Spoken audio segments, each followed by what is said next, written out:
Why'd you buy a computer animation company? I met Ed Catmull, who was running the computer division of Lucasfilm in 1985, and Ed showed me what they were doing, and he shared with me his dream about making the first computer animated feature film. And I bought into that dream both financially and spiritually, and it took us 10 years to do that, but we did it. And the first computer animated feature film, first totally computer synthetic film of any kind, which was Toy Story, fortunately it came out really well and became the third most successful animated film of any type in terms of box office success. So the things that captured me were, I've been involved in graphics most of my life. The Apple II, most people don't remember, was the first real color computer that you could get your hands on, a cheap one. The Macintosh obviously was graphics, the Laser Rider was graphics, but it was all 2D. And we'd done some 3D work at Apple, and I was certainly aware of the field. And the stuff that Ed and his team were doing was way ahead of anything I'd ever seen anyone do. And I think Pixar still holds that mantle today. You know, I think it's the mecca of high-end computer graphics. You bought Pixar from Lucasfilm. Right. What kinds of things did you need to do, both personally, as learning to become a filmmaker, along with everything else you are, and as a businessman, to put the company in the position that it's in today, and basically head and shoulders above anything else in the industry? And put it in a position where it's literally starting to operate like a studio. Yeah, well, Pixar is a studio. I'm not a filmmaker. I don't direct our films. John Lasseter does, and I think he's the most brilliant director working in animation today. What I try to do is help create the environment where all these incredible people can make films. So we've got a whole creative team, which is about 100 people now, and we've got an incredible technical team, and we've got an incredible production team, and we figured out a way to have all those people work together as peers. That's a really unique thing in the industry, in that you know, the very best creative people will only go to work at a few places. Disney, Pixar, possibly DreamWorks. But the very best people, it's very hard for these other places to get them. In the same sense, the very best computer scientists in computer graphics will only go to work at a few places. And Pixar is one of those. But most of the studios are not, because they don't have that level of a technical culture there. And I think Pixar is the only place in the world that can hire the best from both of these areas. And we've worked for 10 years to figure out a way to have them all work together, which is not easy, because they come from the Hollywood culture and the Silicon Valley culture are really different. And you know, we think we've picked the best from both. So that leads into another question I had. What's Sillywood? Well, Sillywood's a term for a lot of you know, Sillywood is a term that was invented for the space that a lot of companies were in so they could raise investment, but they never produced any products. You know, it was sort of technology meeting Hollywood. And Pixar is the only company I know where Silicon Valley and Hollywood have met where there's actually been any offspring that have been successful. It's a very difficult thing to do. How's that working out? It's working out great. You know, you have a relationship right now with Disney, but at a certain point you're going to break off on your own. Is that, I mean, where are you taking Pixar now? What's on the boards for the next few years, and what do you want to get into the distribution end of it yourself, control more of the product and the ancillary stuff? Well, we have a relationship with Disney now, and it's turning out great, actually. We had some fears going into it. I'm sure they did, too. This was the first time Disney ever went outside for mainstream animation.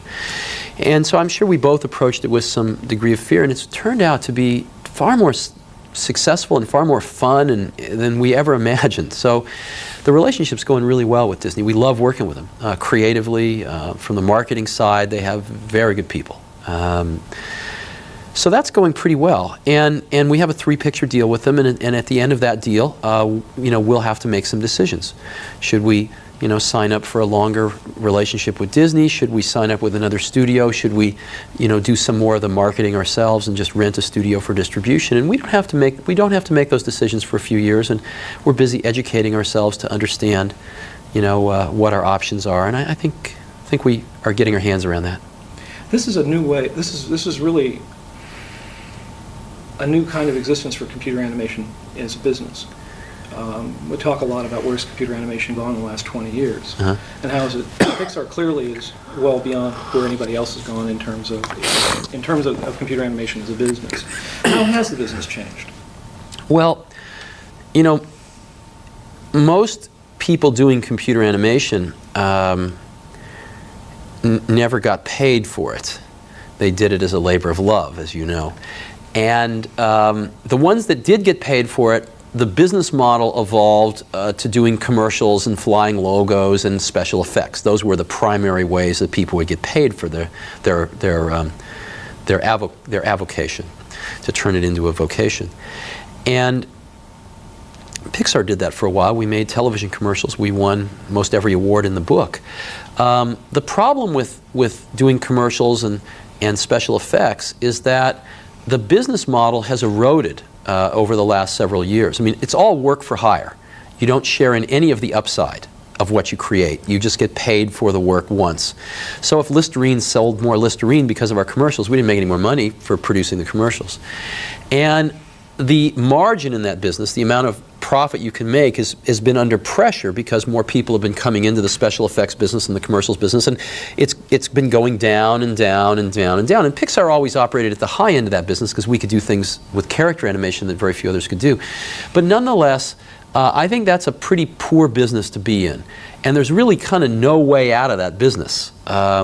You work harder and harder to make the same amount of money, and it's pretty difficult. We actually pulled out of the commercials business this year. We loved the commercials business. It was fun making them, and it was a great stepping stone for our company. But we had 25 incredibly talented people there doing work for hire when we have all these other opportunities where we own a piece of what we create. So we reluctantly pulled out because great people are hard to find, and we couldn't afford to have 25 of them making commercials anymore. Now, you've been a hardware producer and a software producer, and with Pixar you're a content producer. Right. And I found it interesting that you didn't want to refer to yourself as a filmmaker, but how is your relationship with Pixar different from, say, Louis B. Mayer, or some of the great studio heads who may not have been directors or producers themselves, but certainly had a great deal to do with what was done? So I'm curious about that. Well, we're a small studio, and so we don't want to let any of this go to our heads. And we hope, what we're trying to do is to build a great animation studio. We stay very focused on that. Because if the other great animation studio is, of course, Disney. And they've done an incredible job. And as a matter of fact, feature animation is really at the heart of Disney if you look at it. They've created all the character franchises that really breathe life into the theme parks. And if you look at where the profits come from Disney, it's a tremendous amount of it is from feature animation and the videos and stuff directly, or it's really sort of dependent on feature animation, as are the theme parks. And what we're doing is just a pure play, to build a feature animation studio. And so my role in that is to try to understand the pieces we need to put in place to do that, and then to work with everybody to attract and retain the people to do that, and get a clear strategy in place, and help with the relationships with Disney and other people. And I enjoy it tremendously. I mean, we've got an incredible collection of people at Pixar. So I learn a lot. Do you like to, to what degree are you involved with the technical side or the creative side? Do you like to get in there and play? Well, I like to get in there and help where I can. But my greatest joy is when we have people that are much better than I am at something, so I can not forget about it, not worry about it, and get on to something else where I can help. What happens is that this is the same in technology as it is at Pixar and on the creative side, which is where you've got incredibly talented people that are also rare and in demand. If you don't treat them right, they can go get another job in 10 minutes, right? So the strange thing happens, which is the sort of the hierarchy of power inverts.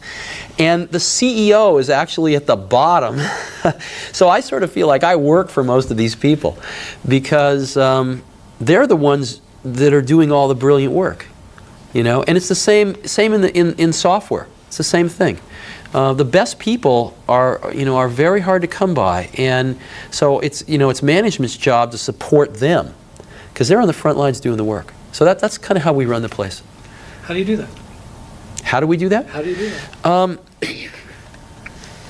We do that by creating the right environment, a very rich environment, and removing obstacles out of their way, and putting together the right teams of people together, and getting the right projects, keeping the quality levels very high, both in terms of people and strategy and projects, those kinds of things. You know, helping to manage relationships like the ones with Disney that we have, those kinds of things. I mean, as an example, our studio has grown tremendously this year. We started off at about 175 people, and we'll be at about 300 people by the end of this year. And one of our major challenges was not to lower the quality bar one iota. And we managed to accomplish that. We put together a very strong recruiting group. We did a lot of other things that I'd rather not talk about because there are competitive advantages. And we were able to hire,